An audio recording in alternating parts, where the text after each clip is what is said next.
Le projet s'appelle Prêt pour un Erasmus ou Preparados para un Erasmus. Ça prenait ce fil rouge de cet échange universitaire entre deux pays qui est d'une part linguistique et d'une part culturel. Chacune des deux classes devait parler dans la langue de l'autre pays. Donc nous, on devait parler en espagnol et l'autre classe devait parler en français. Mais on avait comme but de corriger les autres quand ils faisaient des fautes en français et de même quand nous, on faisait des fautes en espagnol. Et donc d'un point de vue culturel aussi, il y avait un objectif de justement de connaître l'autre, connaître les élèves qui ont le même profil que nous. La première rencontre s'est effectuée sur l'échange de nos caractéristiques invoquées. Donc on a dû se décrire physiquement et où est-ce qu'on habitait, quel âge on avait, si on avait des frères et sœurs, tout ça.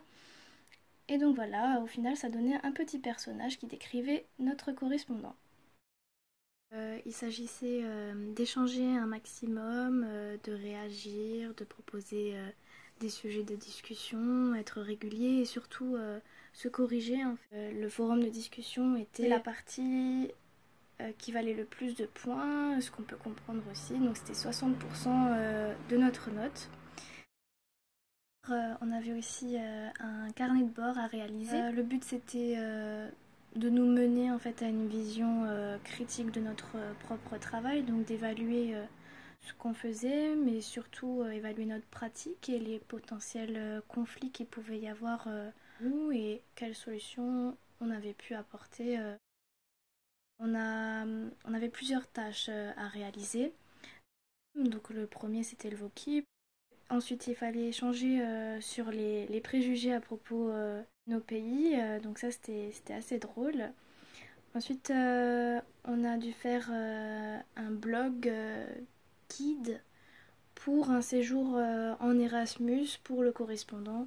Il fallait le réaliser en document partagé avec notre correspondant pour voir donc s'il était d'accord avec ce qu'on mettait.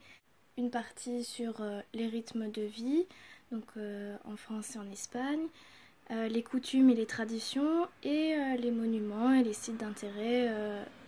Et donc tout ça par l'intermédiaire d'outils numériques comme la plateforme eTwinning ou alors qu'est-ce qu'on a utilisé on a utilisé aussi le Google Drive, on a utilisé aussi un site pour faire un Voki ou un blog par exemple, et donc ça c'était des choses aussi qui étaient dans les objectifs. Moi par exemple, je donnais rendez-vous à ma correspondante à telle et telle heure et quand c'était bon, on se retrouvait donc sur le site à cette heure-là et puis on échangeait sur les différentes tâches et puis même sur d'autres sujets qui n'étaient pas forcément obligatoires mais qui nous intéressaient toutes les deux.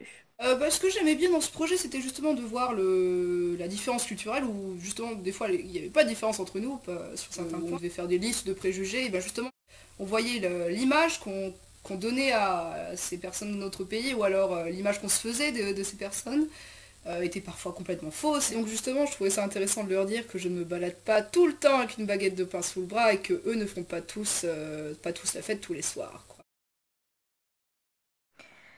J'ai énormément apprécié parler avec ma correspondante. On a parlé de plein de choses, pas forcément des tâches à réaliser. J'ai vraiment rencontré une personne formidable et elle était très sérieuse. C'était vraiment agréable de travailler avec elle. Et ce projet il m'a apporté déjà l'occasion de parler avec des hispanophones et donc de pouvoir utiliser l'espagnol dans un cadre moins scolaire et un cadre plus concret avec des vraies situations, des vraies personnes derrière l'interlocuteur. Et j'ai quand même eu l'impression de progresser, que ce soit sur mon vocabulaire, sur les expressions nouvelles que j'ai apprises, et puis surtout par rapport à la vie, à la culture de son pays, j'ai beaucoup appris et ça m'a plu énormément. Ça m'a aussi conforté dans mon désir de faire un Erasmus un peu plus tard.